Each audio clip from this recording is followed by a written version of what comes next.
Hello, beautiful soul.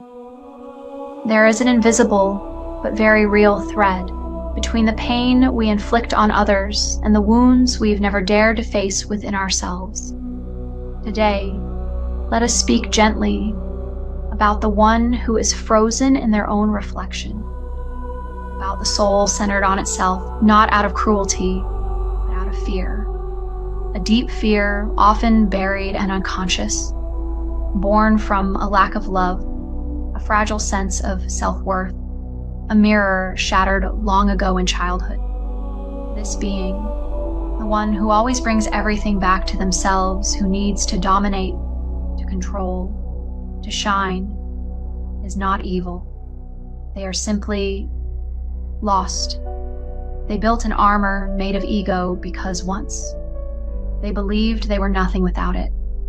And the world, in its harshness, reinforced that belief. But in a relationship, living beside a soul locked in its own reflection often means slowly losing touch with yourself. Because love cannot breathe where only one voice is allowed to exist. You give, and it never feels like enough. You speak, and you're interrupted or dismissed. You open your heart and are met with judgment, coldness, or silence. And over time, you don't question the other. You begin to question yourself. So what now? Do you stay? Do you leave? Do you fight harder or go quiet? Here is a soft but essential truth. You cannot save someone who refuses to look into their own mirror. But you can choose how you meet them and who you choose to become in that encounter. Begin with self-honesty. Acknowledge what you feel. Your pain is real.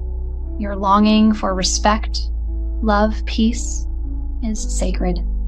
Then observe your boundaries. When do you give too much? When do you disappear in the name of keeping peace? Because true love never asks you to erase yourself to be worthy. And if in your quiet moments, you realize that you too sometimes close off, pull everything back to yourself, speak over others, or control out of fear. Then be gentle with yourself. That too is a wound. Perhaps once you were not seen, not respected. Maybe love was something to earn, a performance, not a presence. Maybe you learned that to be loved, you had to dominate, to control, to never be weak. But that was a survival strategy, not your truth. You are not that child anymore. You are a soul in motion, and you can choose differently. Healing begins with the smallest gestures, a softer word, a breath before reacting, a genuine gaze that says, I want to understand you.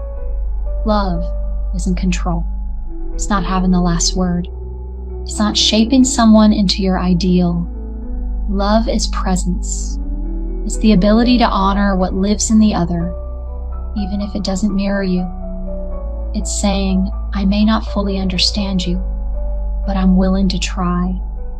It's placing your hand not to change, but to comfort. It's listening deeply while staying grounded in yourself. True love is not about becoming one. It's about walking together. Whole, aware, free. And when you soften, you don't lose power. You touch a deeper power, the strength of understanding, the grace of self-awareness, the healing of presence. So if you feel the old reflex rising, the urge to control, to protect, to shut down, pause. And remember this, you are already worthy of love, without masks, without armor, without control. If you love, then love with space, with clarity, with gentleness. Because love is never a cage. It is an open field where both can breathe. This is Elaria, a voice of remembrance, whispering that true love needs no mirror, only presence. And beyond the roles, beyond the wounds, you always have the right to love again, differently, freely, consciously.